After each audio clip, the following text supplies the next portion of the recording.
오늘 말씀은 성탄과 종말의 찬양이라고 하는 말씀으로 함께 하나님 말씀을 나누겠습니다. 우리 옆에 분한테 서로 인사하시겠습니다. 오늘 꼭 은혜 받으시기 바랍니다. 그냥 돌아가시지 마시기 바랍니다. 우리가 이 세상에 살면서 하나님은 세상을요 단순하게 짓지 않고 굉장히 아름답고 다양하게 지으셨습니다. 사람에게 하나님께서 목소리를 주셨는데 이 목소리가 단순하게 우리의 말만 하는 목소리가 아니라 이 목소리로 하나님은 우리를 노래하게 만드셨죠. 사람들은 또 노래를 되게 좋아해요. 만약에 이 세상에 노래가 없다면 어떨까? 우리가 그냥 지나가다가 어떤 사람이 멋있게 노래하거나 아름답게 노래하는 그런 소리를 들으면 대부분의 사람들은 발길을 딱 멈춰서 목소리 너무 좋다, 노래 너무 좋다 하면서 이렇게 귀를 기울여 듣습니다. 특별히 그 노래의 멜로디도 중요하지만 노래의 가사도 굉장히 좋죠. 노래의 가사들은 옛날에는 우리가 노래의 가사는 거의 시였어요. 시. 그래서 이 시 안에 그 사람의 마음, 그 사람의 상황 이런 것들이 함축적인 단어로 한 단어로 이렇게 막 표현을 하고 그런 것들이 아주 많은 것들을 내포하고 있는 그런 단어들로 기록되어 있고 그래서 그거를 시로 적고 거기다가 음을 붙여서 노래를 만듭니다. 우리 성경에도요 많은 시들이 있어요. 이 시를 통해서 얻고자 하는 것은 뭐냐면은 그냥 말로 설명해서 안 되는 것들을 그 안에 몇몇 개의 단어로 그것들을 충분히 표현할 수 있기 때문에 시가 효과가 있는 것이고 시가 사람들에게 감동을 주는 것입니다. 그렇기 때문에 그 시를 들을 때 우리는 단순하게 그 시가 아름답다 소리가 아니라 그 뒤에는 반드시 백그라운드가 있다는 거예요.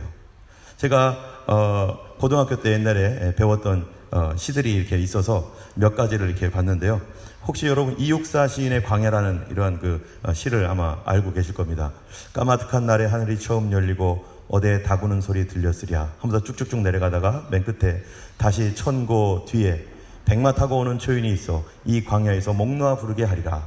이 시의 내용은 무엇을 배경으로 하고 있어요? 그냥 보면은 저게 무슨 말이지? 이러겠지만 사실 이게 1930년대에 우리나라가 일제 식민지 하에 있을 때 너무나 고통스러운 상황에서 지금은 눈이 내리고 여기 보죠? 지금은 눈이 내리고 매화향기 홀로 가득하니 내 여기 가난한 노래에 씨를 뿌려라 하면서 눈이 내리는 이런 혹독한 상황, 고통스러운 상황에서 아직도 독립의 마음을 품고 매화향기 가득하듯 몇몇 사람들이 이 향기를 가지고 지금도 뭐를 한다는 거예요. 다시 천고 뒤에 앞으로 누군가가 와서 우리나라의 독립을 해주겠지, 도와주세요 라고 하는 어떤 마음, 자기의 독립의 그런 마음들을 표현한 것이 이런 시이죠.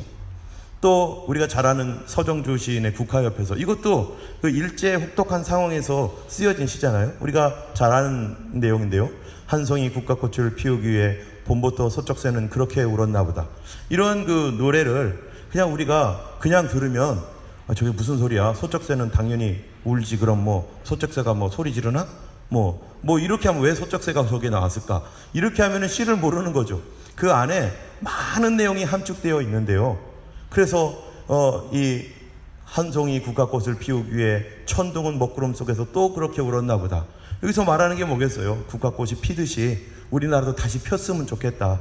일제 식민지 가운데서 이렇게 어려운 그런 상황에서 우리가 다시 폈으면 좋겠다.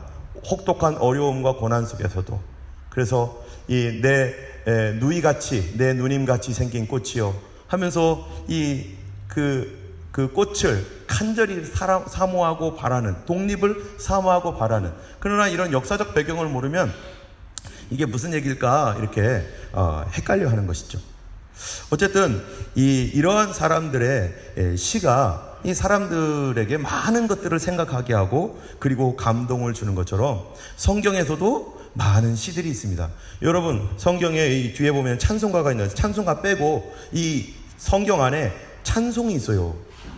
이 찬송가는 여기에 이제 1800년대 뭐 1900년대 이때 이제 많은 사람들이 불렀던 이런 찬송을 이렇게 이제 모은 거기도 하지만 원래 성경에는요 찬송가가 원래 있었어요. 그 찬송가가 뭐죠? 시편이죠. 시편이 뭡니까? 여기에 그 당시에는 악보가 없으니까 시만 써놓고 자기들이 악보를 가지고 여기 노래를 부르는 거예요. 그 시편 40편 보면은 하나님의 음성을 듣고자 기도하면 귀를 기울이고 나의 기도를 들어주신다. 이게 시편 말씀 그대로 아니겠어요? 그 다음에 여호와는 나의 목자시니 내게 부족함이 없으리로다. 만군의 여호와여 주의 장막이 어찌 그리 사랑스러운지요. 내 영혼이 여호와의 궁정을 사모하여 세약함이요. 내 마음과 육체가 생존하시는 하나님께 부르짖나이다. 나의 왕 나의 하나님 만군의 여호와여.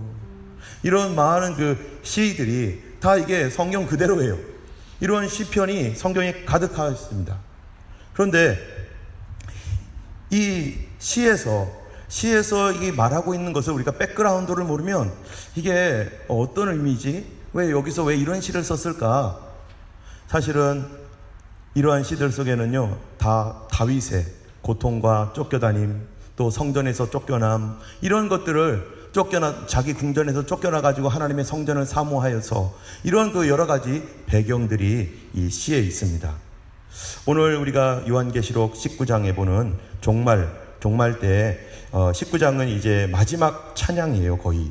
여기 보면은 어린 양의 혼인잔치라고 해가지고 19장에 여기에 보면은 2일 후에 내가 들으니 하늘에 허다한 무리의 큰 음성 같은 것이 있어 이르되 할렐루야 구원과 영광과 능력이 우리 하나님께 있도다. 여러분, 구원과 능력과 영광이 우리 하나님께 있도다라고 요한계시록 19장에서 이렇게 얘기할 때는요, 이 안에 우리가 그냥 구원이 있고 영광이 있고 능력이 하나님께 있다 보다 이 정도 수준에서 얘기하는 것이 아니라 바로 그 이전에 있었던 모든 것들을 우리가 백그라운드를 쫙 알고 있어야지만이 이게 무슨 말이구나. 또 2절에 보면은 그의 심판은 참되고 의로운지라 음행으로 땅을 더럽게 한 큰 음녀를 심판하사 자기 종들의 피를 그 음녀의 손에 갚으셨도다 하면서 이 찬양 가사예요.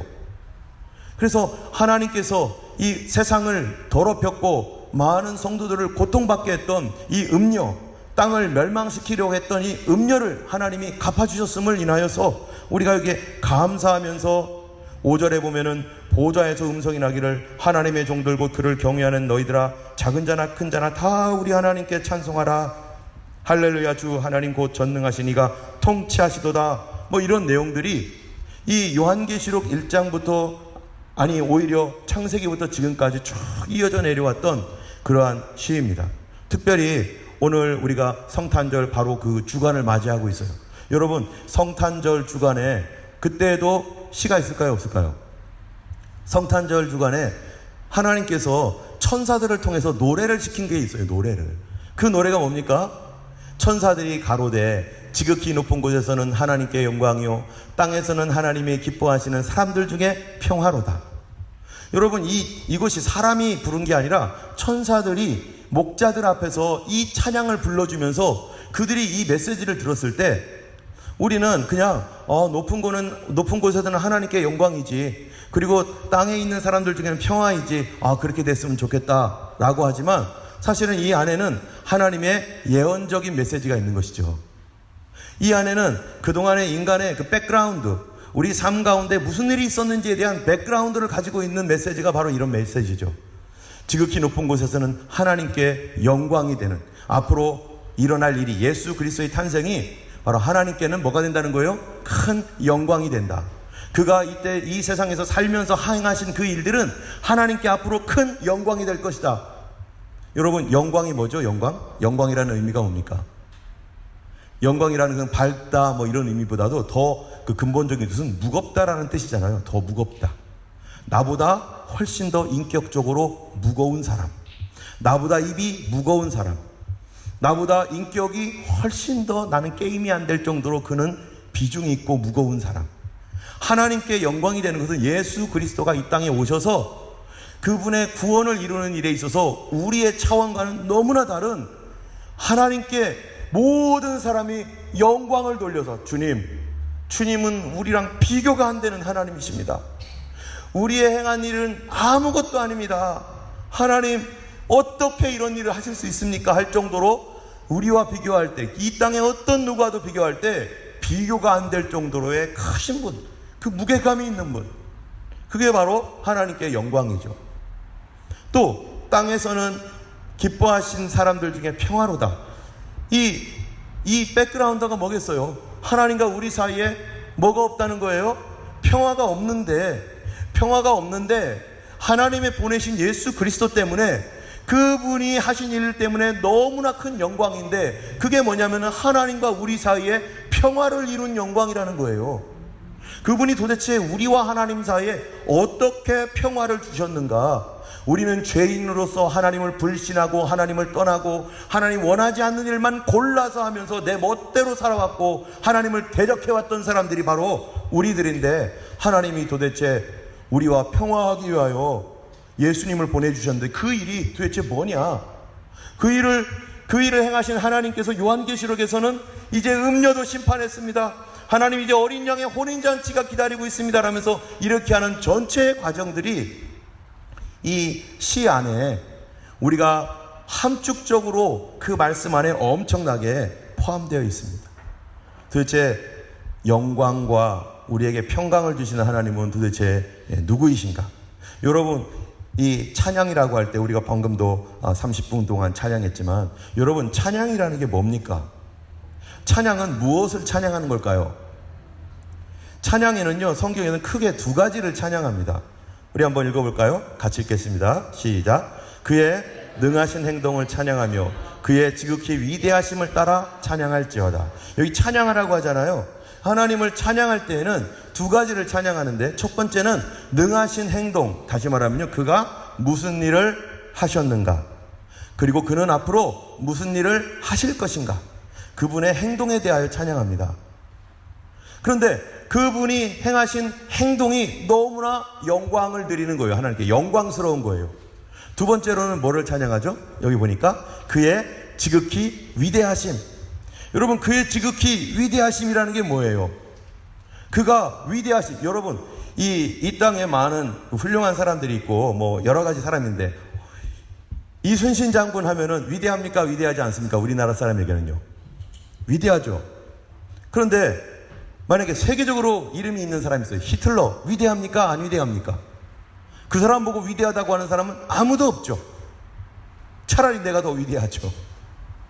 왜 그 사람도 세계적으로 유명한 사람인데 그 사람은 위대하지 않고, 또 이순신 장군 같은 사람, 또 어떤 그 조그만 일일지라도 살신성인했던 그런 사람들은 위대하다 이렇게 말합니까?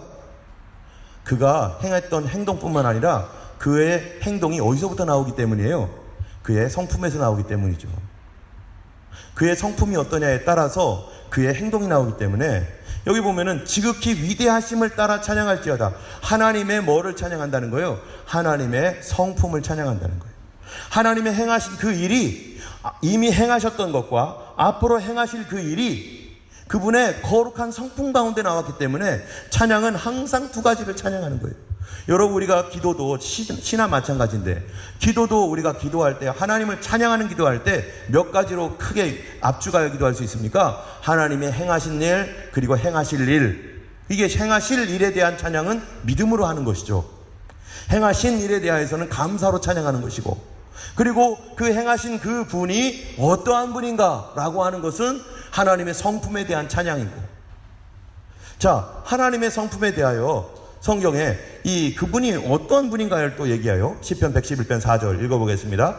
그의 기적을 사람이 기억하게 하셨으니 여호와는 은혜로우시고 자비로우시도다. 여러분이 기적이라고 하는 게 뭡니까? 기적은요, 사람이 행할 수 없는 겁니다. 누구만 할 수 있어요? 능력이 있어야 돼요. 그거는 권능이, 파워가 있어야지 기적이 나타나죠. 그런데 파워가 있는데 그 파워를 어떻게 사용하냐가 중요하잖아요. 여러분, 어떤 사람이 파워를 갖고 있는데 히틀러처럼 사람 죽이고 전쟁하고 또 의로운 사람들을 못살게 굴고 감옥 보내고 자기가만 최고로 높아지고 남들을 다 짓밟고 김정은처럼 그렇게 독재를 하고 옛날에 중동의 어떤 국가들의 그런 사람들처럼 백성들을 못살게 굴고 뭐는 있는데, 힘은 있는데, 여러분, 이런 사람을 위대하다고 아무도 평가하지 않습니다. 그건 독재자라고 하고 그건 사악하다고 말하는 것이죠. 하나님이 위대하신 분, 하나님이 힘을 갖고 있지만 그분은 그 힘을 어떻게 사용하느냐? 어떻게 사용한다고요? 은혜롭고 자비롭고. 하나님이 쓰시는 그 힘은 은혜에 기초하여 자비에 기초하여 그분이 그 힘을 사용한다는 것입니다. 그분이 자기의 분노나 자기의 미움을 가지고 힘을 사용하지 않아요.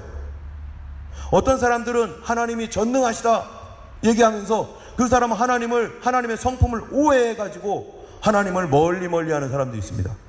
언제나 하나님이 내 죄만 보면 화를 내면서 나에게 닥달거리면서 왜 그랬어? 넌 죽었어. 이제 끝이야. 너는 용서받을 수 없어. 이러는 하나님이라고 착각할 때 하나님 얼마나 답답하겠어요. 하나님은 어떤 하나님이에요? 그분의 힘을 사용하는데 그분은 은혜를 사용하시는 분. 그분은 어떤 분이에요? 자비로우신 분이라는 거예요.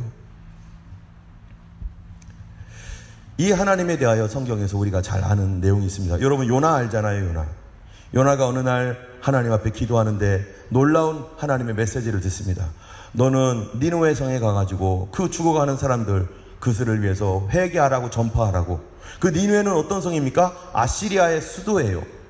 아시리아는 이스라엘 사람들을 잡아다가 정말 얼마나 잔인했는지 그 이 사람들의 벽화를 보면요 사람의 가죽을 벗겼어요. 이거는 그들의 행위라는 것은 정말 끔찍할 정도로 무시무시한 그러한 그 족속이 아시리아 족속인데 이스라엘 사람들을 잡아다가 그렇게 고문하고 자기 민족을 침범했고 자기를 괴롭혔던 그 사람들, 오늘 우리로 말하면 일본 사람들처럼 막 그렇게 과거에 중국이 우리나라를 침범해왔고 그랬을 때 전쟁을 일으켜가지고 못살게 굴고 힘들게 했었을 때 민족적 감정으로 너무너무 싫은 민족이에요. 어쩌면 요나의 친척 중에 어떤 사람이 잡혀갔는지도 모르죠. 그런데 바로 그들의 수도 니느웨, 자기의 원수의 나라 니느웨에 가가지고 회개하라고 전파하라는 거예요. 이 요나가 기뻤겠습니까? 아니죠. 요나는 기쁘지 않았어요. 하나님 다른 건 다 할 수 있는데 그 왼수에게 내가 왜 그런 얘기를 해야 됩니까? 나는 싫습니다. 그러다가 하나님을 피해서 어디로 가겠다고 한 거예요? 니느웨가 아니라 서바나 다시스로 가겠다고 해가지고요 스페인으로 가는 배를 타고 가다가 거기서 홀라당 뭐가 됐어요? 풍랑이 일어나가지고 거기에 물고기 뱃속으로 들어가고, 하나님이 이 요나를 포기하지 아니하고 하나님께서 요나를 그냥 없애는 게 아니라 그에게 그 사명 감당하도록, 그래 내가 너 다 안다, 내가 네 마음 다 알아, 그러나 너 그거 해야 돼 해서 요나를 니느웨까지 어떻게든지 하나님께서 토하게 해가지고 그 큰 물고기가 토하게 해가지고 요나가 가잖아요. 요나가 가서 니느웨 성에서 하라니까 죽을 뻔했다가 살아났으니 안 할 수는 없고, 그래가지고 그 니느웨 성을 돌아다니는데 3일 길을 돌아서 외쳐야 되는 거를 단 하루 만에 휙 돌고 회개하라 하니까, 아니 사람들이 그런 얘기 듣고서도 놀래가지고 왕과 함께 다른 사람들이 다 그 앞에 엎드려가지고 이 얘기 듣고 회개하는 거예요. 이미 그들은 뭐가 돼 있었던 거예요? 준비돼 있었던 거예요. 여러분 전도하러 나갈 때 이미 준비된 사람이 있어요. 그냥 준비된 사람들이 말만 걸면은 날 좀 잡아가지고 날 좀 데려가지고 이런 준비된 사람들이 있는 거죠. 근데 하나님이 다 준비시켜놨어요. 요나가 대충 해도 이거는 요나의 능력이 아니에요. 이거는 어떤 사람들은 간절히 말하고 또 말하고 찾아가고 제발 그러지 말라고 하고 같이 좀 가자고 해도 안 오는 사람이 있는데, 어떤 사람은 하나님이 마음을 다 준비시켜놨어. 갈래? 하면 오케이, 그렇지 않아도 나 찾고 있었어, 이래가지고 가는 경우가 있어요. 하나님 다 준비시켜놨는데 요나는 그 길을, 자기는 준비가 안 됐어요, 마음이, 자기는. 그러나 하루 만에 다 회개하라 하면서 갔다 왔어요. 그리고서 이제 내가 대충 전했으니까 아무도 알아들은 사람 없겠지, 설마 회개할까, 설마 그러진 않겠지 하고서 언덕에 올라가지고 있는데 박넝쿨이 자기 머리에 다 들여있는 데서 언제 안 떨어지나, 하나님의 심판이 언제 임하지 않나, 빨리 심판이 임해야 되는데 하는데 계속 심판이 안 임하는 거예요. 그래가지고 요나가 어떻게 했는 거예요? 짜증나, 왜 심판이 안 임하지? 내 원수, 우리 원수 이거 없애버려야 되는데 왜 심판이 안 임하지? 그러면서 하나님께 하소연합니다. 여러분 뭐라고 하나 한번 읽어볼까요? 요나서 2장에서 4장 2절 4절입니다. 여호와께 기도하여 이르되 여호와여 내가 고국에 있을 때 이러하겠다고 말씀하지 아니하였나이까? 그러므로 내가 빨리 다시스로 도망하였사오니 주께서는 은혜로우시며 자비로우시며 노하기를 더디하시며 인애가 크시사 뜻을 들이켜 재앙을 내리지 아니하시는 하나님이신 줄을 내가 알았음이니이다. 지금 요나가 한 하나님은 어떤 하나님이에요? 은혜로우시고 자비로우시고 노하기를 더디하시고 인애가 크셔서 뜻을 돌이키고 재앙을 내리지 않는 하나님인 줄을 내가 알았습니다. 누구에게조차도요, 내가 미워하는 원수에게조차도, 하나님의 원수에게조차도 하나님은 자비하신 하나님, 재앙을 내리기를 원하지 않는 하나님, 그런 하나님인 줄 내가 알았기 때문에 그래서 내가 다시스로 도망가려고 했던 거예요. 그런데 여기 억지로 끌려와가지고 회개하라고 외쳤더니, 아니 나는 대충 외쳤는데 왜 그들은 회개하고 난리예요? 왜? 내 그럴 줄 알았어 뭐 이런 얘기하는 거예요. 여기 뭐예요? 내가 빨리 이러하겠다고 말씀하지 아니하였나이까? 그러므로 내가 빨리 다시스로 도망하였사오니 내가 그럴 줄 알았어. 얼마나 화가 났으면 내 하나님 그럴 줄 알았어요. 하나님 또 용서할 줄 알았어요. 하나님 또 사랑해 줄 줄 알았어요. 왜 나에게 못되게 군 사람, 그 사람 왜 그렇게 잘해 주시는 거예요? 뭐 때문에? 내 돈 떼먹고 도망갔는데 왜 뭐 때문에 하나님 그가 회개한다고 그를 용서해 주시고 난리예요? 나를 어렵게 했는데 왜 그래요? 이렇게 막 따지는 거죠. 그러니까 요나가 또 뭐라고 말합니까?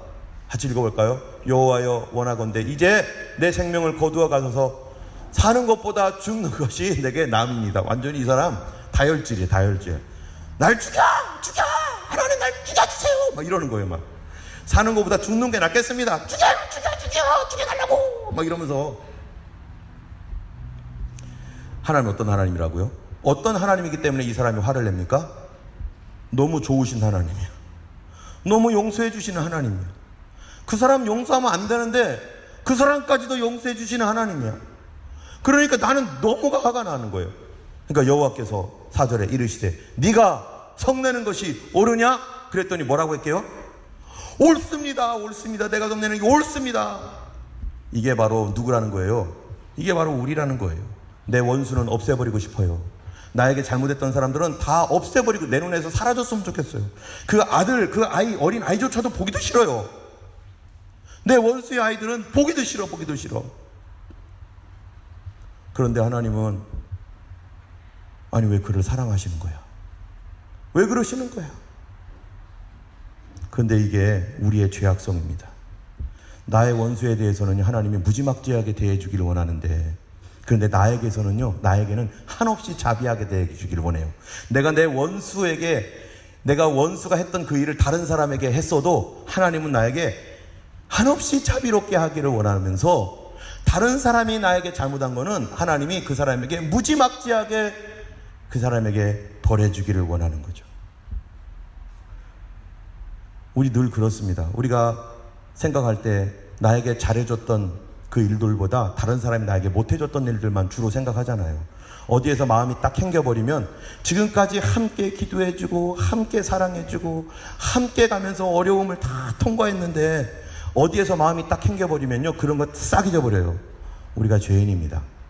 그리고 옛날에 나에게 했던 말, 좀 섭섭하게 했던 거, 그거 가지고 화를 내고 이제는 끝이야. 이게 바로 우리의 죄악된 모습이죠. 그런데 성경에서는요, 나는 내 원수를 미워하고 없애버리고 싶고 그 자녀들까지도 정말 보기도 싫은데 성경에서는 뭐라고 되어 있는가? 여러분 한번 읽어볼까요? 시작. 곧 우리가 원수 되었을 때 그의 아들의 죽으심으로 말미암아 하나님과 화목하게 되었은즉 화목하게 된 자로서는 더욱 그의 살아나심으로 말미암아 구원을 받을 것이니라. 여기 보면은 우리가 원수 되었을 때 누구랑 원수죠? 하나님과 원수. 하나님께서 하지 말라는 죄악은 다 짓고 하나님이 싫어한다고 하는데도 끝까지 그 일을 하고, 제발 좀 하지 말라고 해도 끝까지 하는, 그래서 하나님의 원수로 작정되어서 하나님의 원수 노릇하며 마귀의 종노릇하면서 하나님을 대적하고 교회를 대적하고 성도를 핍박하고 이랬던 그 원수된 그런 사람들. 그러면은 나와 같으면 하나님이 어떻게 되겠어요? 내 마음 같으면 내 자식들도 보기도 싫으니까 다 치워버려, 다 없애버려, 다 끝이야 이제는 하고서 하나님이 우리를 완전히 멸망시켜야 되는 거죠. 내 마음이 그런 것처럼 하나님과 내가 원수인데 내가 다른 사람과 원수였을 때 그 원수를 없애버리고 자녀들조차도 보기 싫어가지고 그냥 될 수 있으면 안 만나려고 하고 그냥 맨날마다 험담만 하는데 내가 하나님과 원수인데 하나님은 어떻게 했어요? 우리를 막 짓밟아버리고 싶고 미웃고 구원은 무슨 구원이에요? 근데 하나님은 그 원수에게 어떻게 하는가? 그 원수에게 어떻게 하는가? 나처럼 한다는 거예요? 나처럼 안 한다는 거예요. 나처럼 안 하기 때문에 예수님을 보내셨다는 거예요. 그의 아들을 보내셨다는 거예요. 같이 한번 읽어보겠습니다.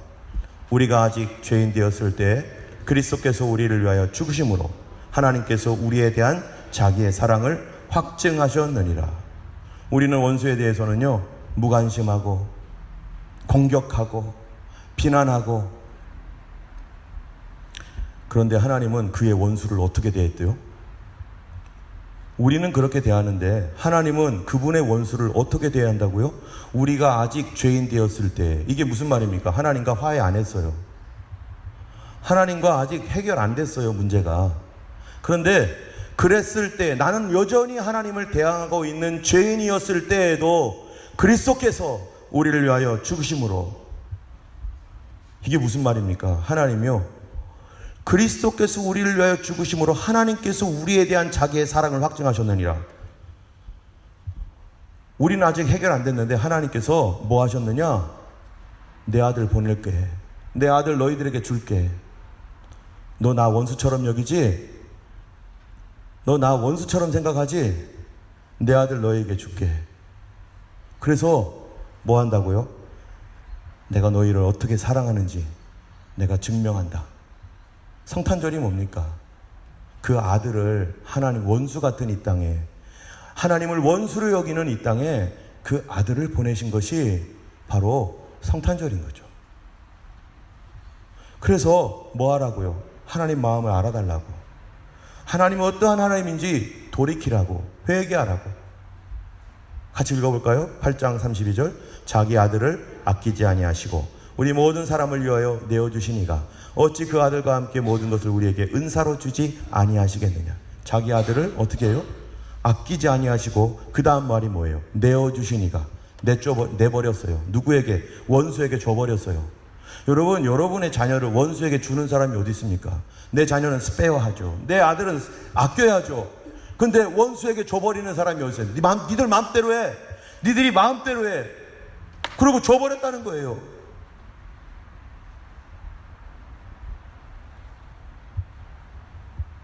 그런 하나님 앞에 우리가 오늘 요한계시록 19장에 보면은 뭐라고 하냐면은, 그의 심판은 참되고 의로운지라 음행으로 땅을 더럽게 한 큰 음녀를 심판하사 자기 종들의 피를 그 음녀의 손에 갚으셨도다. 19장 2절에 이렇게 말했는데요, 누가 이런 하나님 앞에 하나님 왜 심판하세요? 라고 누가 감히 말할 수 있습니까? 자기 원수에게 화해를 위해서 내가 내 아들 내어줄 테니까 너희들 마음대로 해. 너 나에게 원수 갖고 싶지? 마음대로 해봐. 마음대로 해. 그걸 알고 나를 받아라. 여러분, 인도네시아에 이레안자야라는 곳이 있습니다. 거기에서 사역하는 돈 리처드슨이라는 선교사가 있는데요, 이분이 이 뉴기니의 사위족이라고 있어요. 사위족. 이게 이제 뉴기니죠. 여기가 뉴기니. 여기에 사위족이 사는 데가 여기에요. 요쯤 되죠, 요쯤. 거기에 선교를 위해서 그분이 이제 갔는데, 아직까지는 이때가 개발되지 않은 그런 땅이었기 때문에 이 뻘거벗고 다니는 사람들이 많아요. 그래서 그 사람들 속에 들어가서 복음을 전합니다. 복음을 전하는데 별로 열매가 없어요. 사람들이 안 들어요. 성경에 좋은 말씀 아무리 말해도 감동도 없어요. 그러다가 좀 실망스러운데 어찌어찌 하다가 시간이 흘렀는데 사람들 앞에서 이제 그 사람들하고 좀 얼굴도 알게 되고 친하게 되었고, 그런 상태에서 사람들에게 복음을 전할 기회가 있었어요. 거기 있는 마을 사람들에게. 그래서 마을 사람들 앞에서 이제 예수님 이야기를 전하는 겁니다. 하나님께서 우리를 사랑하사 독생자를 주셨습니다. 멸망치 않고 영생을 얻게 하려고 우리를 보내주셨습니다. 그러면서 예수님 얘기를 쭉 하면서 뭐 예수님이 죽은 자도 살리시고 무리를 걸으시고 막 하면서 근데 예수님이 우리를 위하여 이제는 예루살렘에 가서 죽으려고 합니다. 그런데요, 이제 예수님이 마지막 날이 끝날이 다 되었을 때 이제 이 성만찬, 이 성찬식을 하기 위해서 마지막 만찬을 위해서 예수님이 이제 제자들을 불러서 마가다락방에 모였는데 글쎄요 여러분, 이런 일이 생겼어요. 누군 줄 아세요? 그 예수님의 사랑하는 제자 가룟 유다가 예수님을 사람들에게 팔아버리려고 은 30냥을 받고 예수님을 로마 군병들에게 넘겨줬습니다. 넘겨줘서 예수님이 그래서 우리를 대신해서 그렇게 십자가에 달려 죽었습니다 라고 했는데 사람들이 반응이 와 하면서 난리가 난 거예요. 그래서 아니 왜 이러지 했더니 갑자기 유다 이러는 거예요. 아니 유다가 나쁜 사람이잖아요. 유다가 배신하고 유다가 죽어야 되는 상황인데 이게 유다가 나쁜 인간인데 아니 사람들은 유다를 영시하면서 유다 이분이 문화를 몰랐어요. 그 나라는 그 민족은요, 이 사위족은 희한한 족속이었어요. 뭐냐면은 이런 것을 미덕으로 삼아요.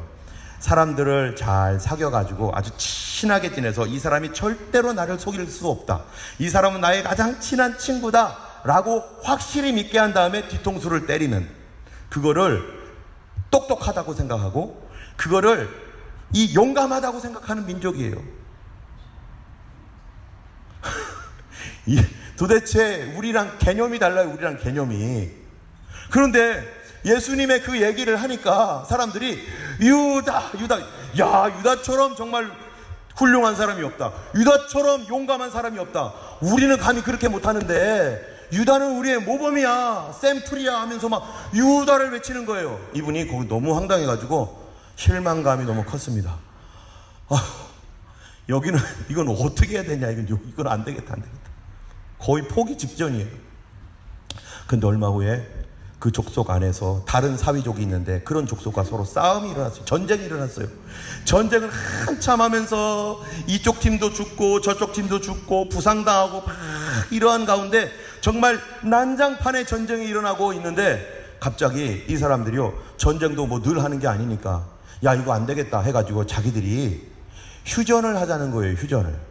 이제 더 이상 우리 싸우지 말고 양쪽 피해가 너무 크니까 휴전을 하자고 한쪽 사위족의 한쪽 추장이 저쪽에다 제안을 하는데 그 세리머니를 하는 거예요. 휴전 세리머니를. 저쪽도 와 좋아 우리 그만 싸우자. 그 놀라운 일이 생겼습니다. 그게 뭐냐면은 휴전을 제의했던 이쪽 추장이요, 자기에게 갓난아기가 있었어요. 자기에게 낳은 아이가 있었는데 이 아이를 데려다가 누구에게 주냐면 여기 있죠, 여기 자기 아이를 상대방 추장에게, 이제 막 낳은 아이인데 원수잖아요. 지금까지 죽였잖아요. 자기 가족들도 죽일 수도 있었고 서로 싸우고 미워했는데 이 아이에게 이거를 주는 거예요. 그런데 이 나라 풍속이 뭐냐면은 그 아이가 살아있는 동안에는 절대 전쟁하지 않는다, 그 아이가 살아있는 동안에는 절대 싸우지 않는다. 이게 자기들의 풍속이었어요. 자기 사랑하는 아들을 자기를 미워하고 죽이려고 하는 원수에게 우리 화해하자, 우리 이제 더 이상 싸우지 말자 하고서 주는 모습을 보면서 그것이 100% 예수님의 이야기는 아니지만 여기에 내가 드디어 이 사람들에게 얘기할 수 있는 복음의 접촉점이 생겼구나. 그래서 이것을 알고서 그분이 거기서 설교를 하기 시작했어요. 여러분, 이 원수에게 자기 아들을 맡겨버린 여러분, 이 추장이 자기 원수에게 자기의 사랑하는 그 아들을 맡겼을 때 이 아이는, 그 아이가 원수에게 길러지면서 원수에게 학대를 당할지 원수에게 무슨 일을 당할지 내버려주고 거기서 살아가는 동안에 그가 점점점 자라서 늙고 성장하여 늙을 때까지, 죽을 때까지 이 땅에 화해하고 서로 싸우지 않는 것처럼 하나님과 우리 사회는 늘 전쟁했었습니다. 우리 사람들은 하나님께 대하여 늘 원수처럼 대하고 하나님에 대해 대항하면서 죄를 지으면서 하나님과 싸우려고 했었습니다. 그런데 그 싸움 가운데 수많은 사람들이 죄로 말미암아 멸망받고 죽었습니다. 그런데 하나님께서는 전쟁을 원하지 않았어요. 그럼 여러분 어떻게 하면 되겠습니까? 바로 하나님께서 그 자기의 유일한 아들, 그 독생자를 이 땅에 보내주셨습니다. 이 땅에 있는 화해의 아이, 그걸 화해의 아이라고 하는데, 이 화해의 아이는 이 땅에 살다가 늙고 죽으면 우리는 다시 전쟁할 수밖에 없지만, 하나님과 우리 사이에서 하나님이 보내주신 이 아이는 영원히 죽지 아니하시는 하나님의 아들입니다. 우리가 그 아이를 받아들이는 순간부터 우리는 하나님과 영원토록 화해하게 됩니다.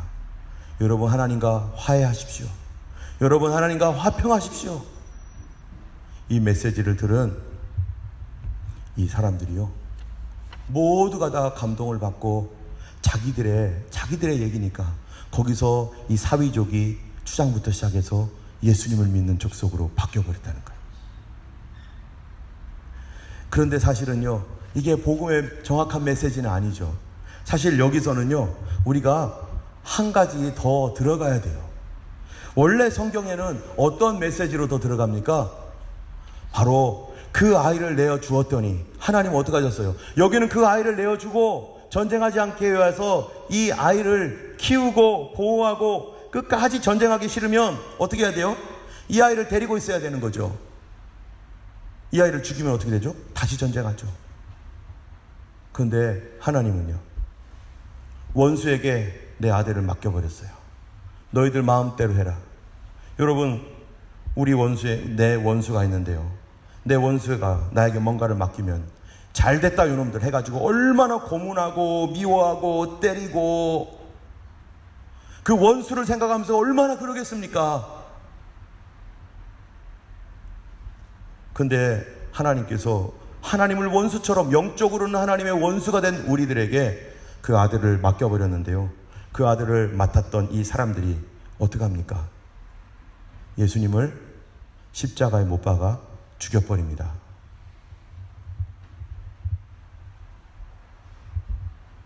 예수님을 십자가에 못 박아 죽여버리면서 하나님은 죽으라고 내어주셨는데 하나님은 무엇을 원하시고 있을까? 같이 한번 읽어볼까요? 그러면 이제 우리가 그의 피로 말미암아 의롭다 하심을 받았으니 더욱 그로 말미암아 진노하심에서 구원을 받을 것이니, 그러면 이제 우리가 뭘로요? 그의 피, 우리가 그를 죽였습니다. 예수님, 하나님의 독생자를 우리 사람들이 죽여버렸다는 거예요. 이 죽인 것을 통해서 하나님은 뭐를 하자는 거예요? 그의 진노하심에서 구원을 받을 것이니, 하나님의 진노가, 우리가 하나님과의 원수인데 하나님의 진노가 이렇게 있어서 우리와 전쟁하고 있는데 하나님이 화목하자 해가지고 아들을 주었더니, 그 아들을 우리들이 받아다가 잘 키운 게 아니라 영접하고, 당신이 우리 원수의 아들이구나, 원수의 아들을 주셨으니 이제 화해하자, 이게 아니라 잘됐다 하면서 막 더 죽여버리는데, 하나님을 죽이듯 원수갑자 하면서 이 아들을 처절하게 십자가에 못 박아 죽였는데, 하나님은 그 피가 흘려졌으니 어떻게 하자는 거예요? 너희들 나와 화해하자. 너희들 나 죽였잖아. 내 아들 죽였잖아. 내 아들을 내가 너희에게 줬는데 이제는 너희가 나와 화해해야 될 거 아니겠니? 나를 영접하고 화해하자.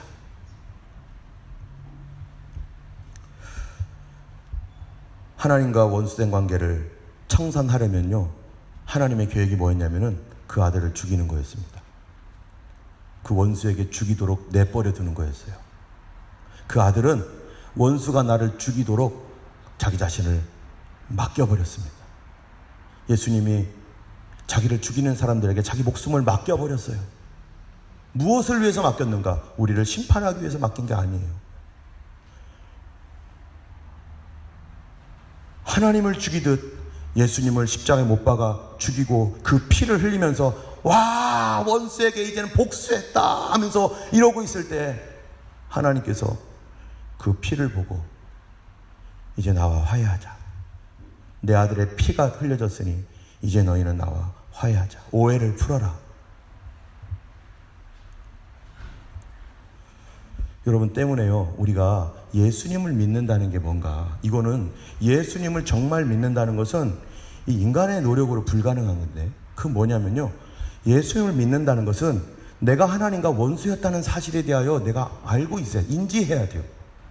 그리고 바로 그 예수님을, 하나님이 우리에게 보내주셨던 그 하나님의 화해의 아이로 보내줬던 우리는 가차없이 죽였다. 누가 죽였다고요?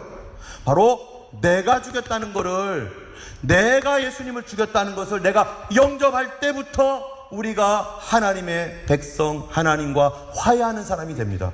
여러분 그냥 교회 다녀서 교회 나와가지고 그러려니 아직 하나님과 화해한 거 아닙니다. 뭐를 알아야 돼요? 내가 주님을 십자가에 못 박아 죽인 죄인이구나. 주님은 그분을 나에게 오게 하시고, 그리고 나도 그 사람들 틈에 끼어서 내 죄성을 가지고 나도 예수님을 십자가에 못 박아 죽인 바로 장본인이 바로 하나님의 원수가 바로 나였습니다라는 그를 내가 받아들일 때에서야 그때 이게 어떻게 되는 거예요? 성령으로 거듭나게 되는 것이고, 그때 죄 용서함 받는 것이고, 그때 하나님과 뭐가 되는 거예요? 화해하는 것입니다. 여러분 이거를 알고도 받아들이지 않고 영접하지 않고 등 돌려버리면 여전히 우리는 뭘로 있는 겁니까? 하나님의 원수로 있는 겁니다. 요한일서에 보면 이렇게 말합니다. 같이 한번 읽어볼까요?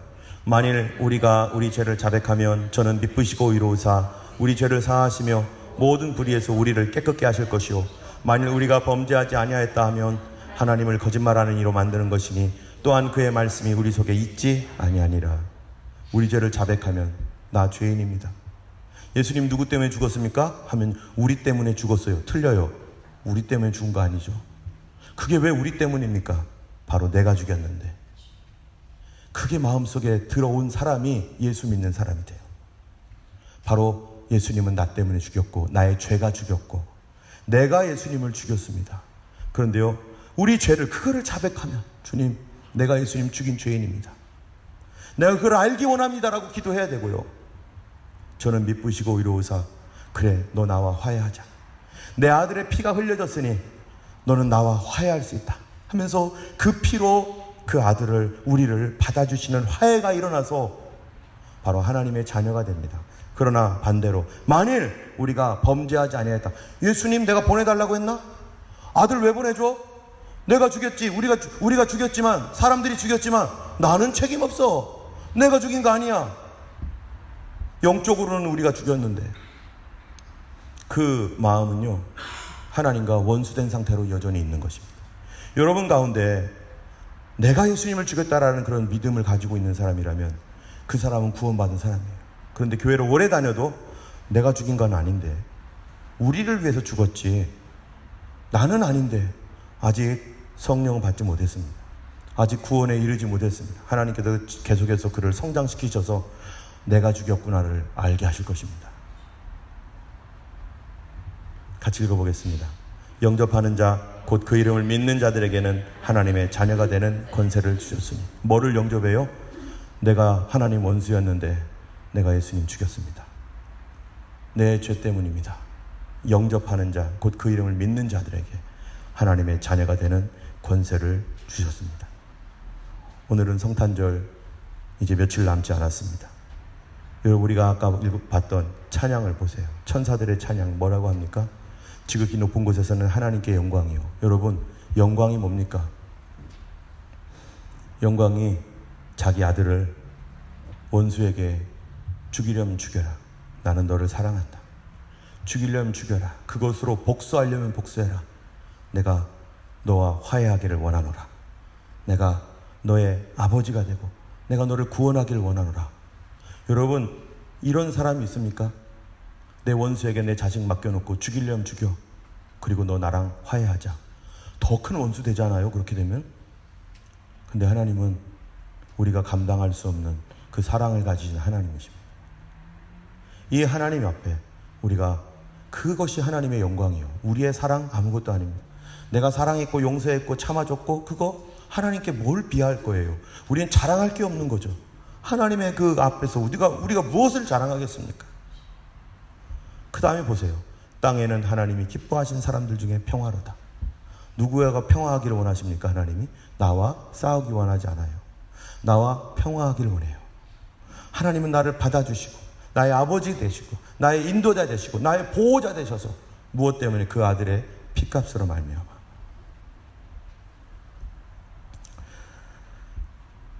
그러나 영접하지 않는 사람은 하나님과 영원히 원수되기로 결정한 것입니다. 우리가요, 이 땅에 살 때 여러분 원수가 있다고 해보세요. 이 땅에 살면서. 그러면 이 원수 만날까봐 겁나가지고요, 그 지역 가지도 않아요. 혹시 원수가 밤에 쳐들어올까봐 집 주소도 옮겨버리고 그래요. 내가 어떤 사람이 원한을 품고 있으면 우리도 그럴 거예요. 보기만 해봐라, 보기만 해봐라. 내가 그냥 가만히 안 두겠다. 그런데 우리가 만약에 하나님과 원수되어서 살아간다면 어떡하겠습니까? 평생 이 세상에서 내 마음대로 살다가 나는 하나님 원수인지도 몰랐는데 하나님 원수 노릇하면서 살다가 만약에 하나님 앞에 선다면 우리는 어떻게 될 거겠어요?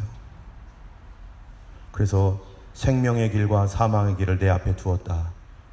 예수 그리스도를 두고서 네가 생명을 선택할 거냐 사망을 선택할 것이냐, 주님께서 우리에게 물어보시는 것이죠. 여러분, 요한계시록 19장이 바로 그 얘기입니다.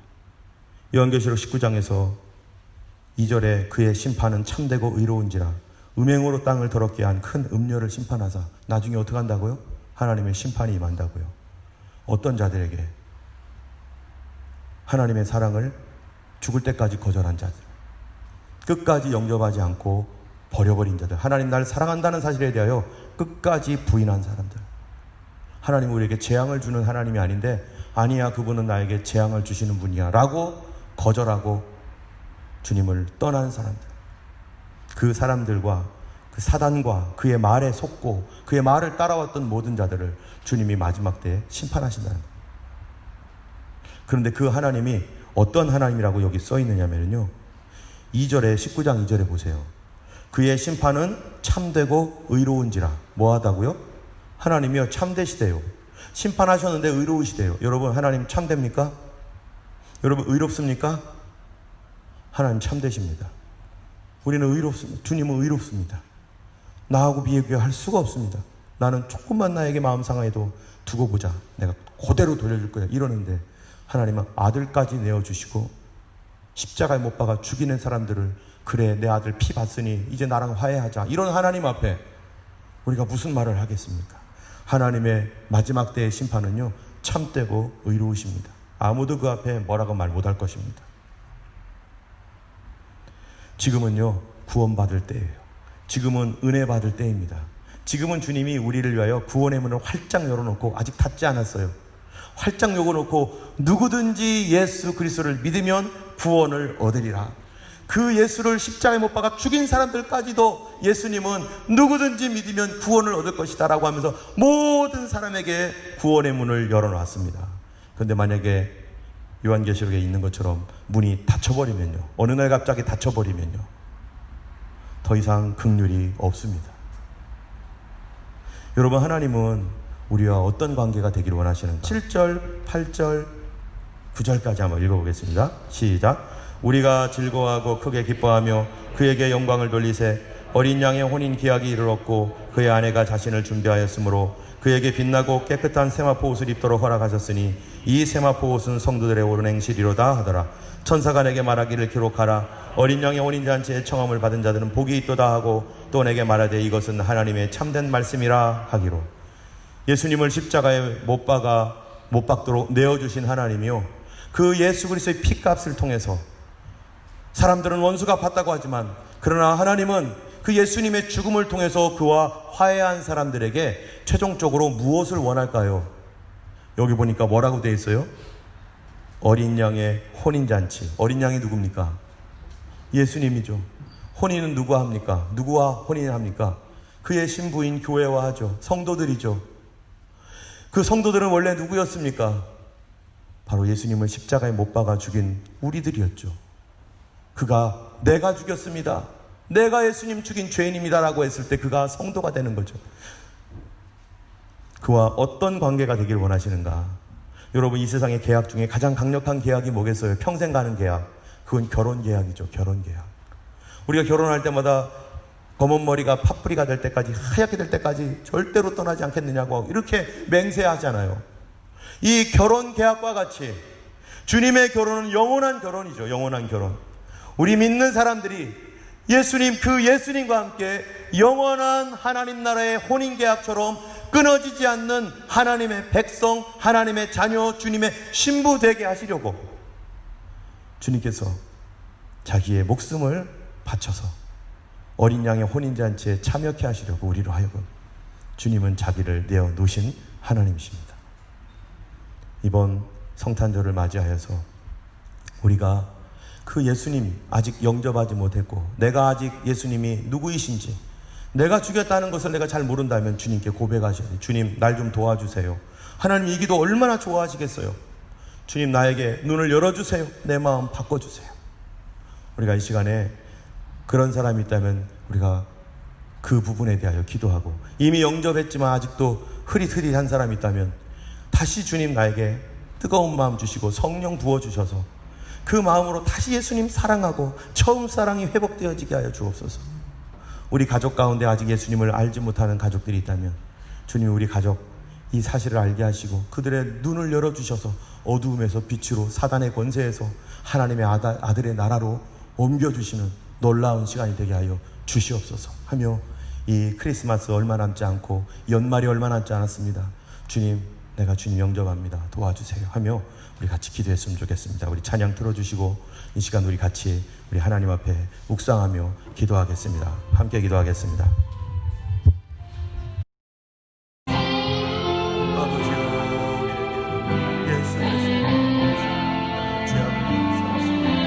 아버지, 화해하여 하옵소서. 아버지, 우리는 그를 죽였죠.